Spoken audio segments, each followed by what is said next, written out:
many of the world's greatest thinkers admired the Vedas as great repositories of advanced knowledge and high thinking.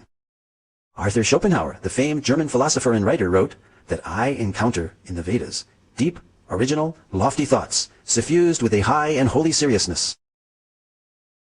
The well-known early American writer Ralph Waldo Emerson read the Vedas daily. Emerson wrote, I owed a magnificent day to the Bhagavad Gita.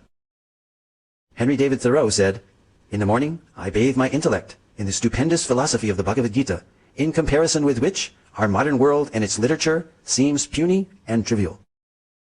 So great were Emerson and Thoreau's appreciation of Vedantic literatures that they became known as the American Transcendentalists. Their writings contain many thoughts from Vedic philosophy. Other famous personalities who spoke of the greatness of the Vedas were Alfred North Whitehead, British mathematician, logician, and philosopher, who stated that Vedanta is the most impressive metaphysics the human mind has conceived. Julius Robert Oppenheimer, the principal developer of the atomic bomb, stated that the Vedas are the greatest privilege of this century. During the explosion of the first atomic bomb, Oppenheimer quoted several Bhagavad Gita verses from the 11th chapter, such as, Death I am, cause of destruction of the worlds. When Oppenheimer was asked if this is the first nuclear explosion, he significantly replied, yes, in modern times, implying that ancient nuclear explosions may have previously occurred. 5, 4, 3, 2, 1.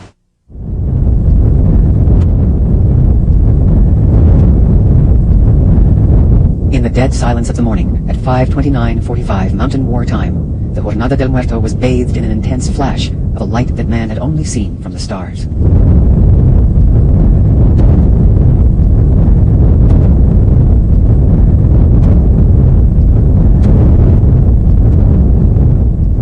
He knew the world would not be the same. Few people laughed. Few people cried. Most people were silent. I remembered the line from the Hindu scripture, the Bhagavad Gita.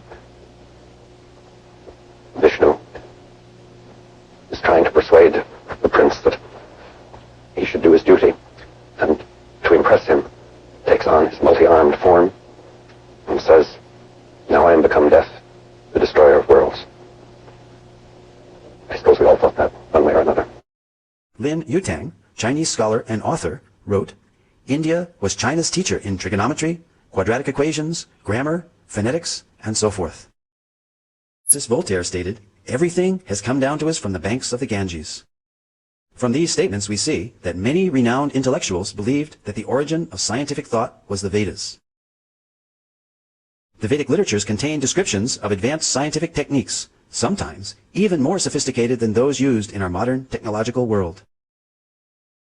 Modern metallurgists have not been able to produce iron of comparable quality to the 22-foot-high iron pillar of Delhi, which is the largest hand-forged block of iron from antiquity. This pillar stands as mute testimony to the highly advanced scientific knowledge of metallurgy that was known in ancient India. Cast in approximately the 3rd century BCE, the 6.5-ton pillar, over 2 millennia has resisted all rust and even a direct hit by the artillery of the invading army of Nadir Shah during his sacking of Delhi in 1737.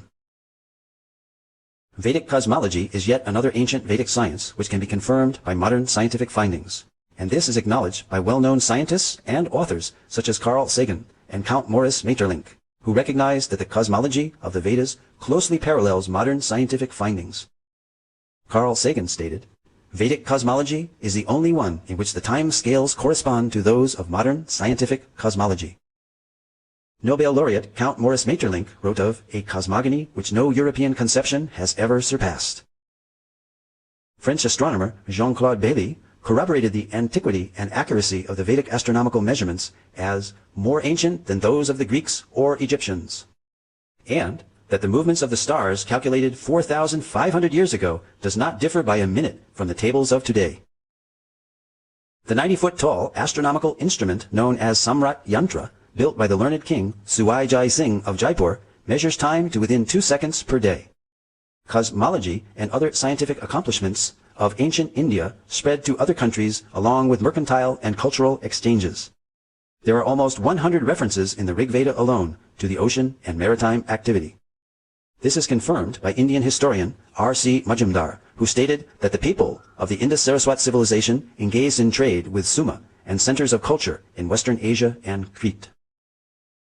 An example of these exchanges is found in the inscriptions on the Heliodorus column, erected in 113 BCE by Heliodorus, a Greek ambassador to India and convert to Vaishnavism, as well as the 2nd century BCE coins of Agastocles, showing images of Krishna and Balaram. These artifacts stand testimony that Sanatana Dharma predates Christianity. This also confirms the link between India and other ancient civilizations such as Greece, and shows that there was a continuous exchange of culture, philosophy, and scientific knowledge between India and other countries. Indeed, the Greeks learned many wonderful things from India. Voltaire, the famous French writer and philosopher, stated, "Pythagoras went to the Ganges to learn geometry." Abraham Seidenberg, author of the authoritative History of Mathematics, credits the Sulba Sutras as inspiring all mathematics of the ancient world, from Babylonia to Egypt to Greece. As Voltaire and Seidenberg have stated, many highly significant mathematical concepts have come from the Vedic culture, such as the theorem bearing the name of the Greek mathematician Pythagoras is found in the Shatapatha Brahmana, as well as the Sulba Sutra, the Indian mathematical treatise written centuries before Pythagoras was born. The decimal system, based on powers of 10, where the remainder is carried over to the next column, first mentioned in the Taittiriya Samhita of the Black Yajurveda. The introduction of 0 as both a numerical value and a place marker. The concept of infinity. The binary number system, essential for computers, was used in Vedic verse meters. A hashing technique similar to that used by modern search algorithms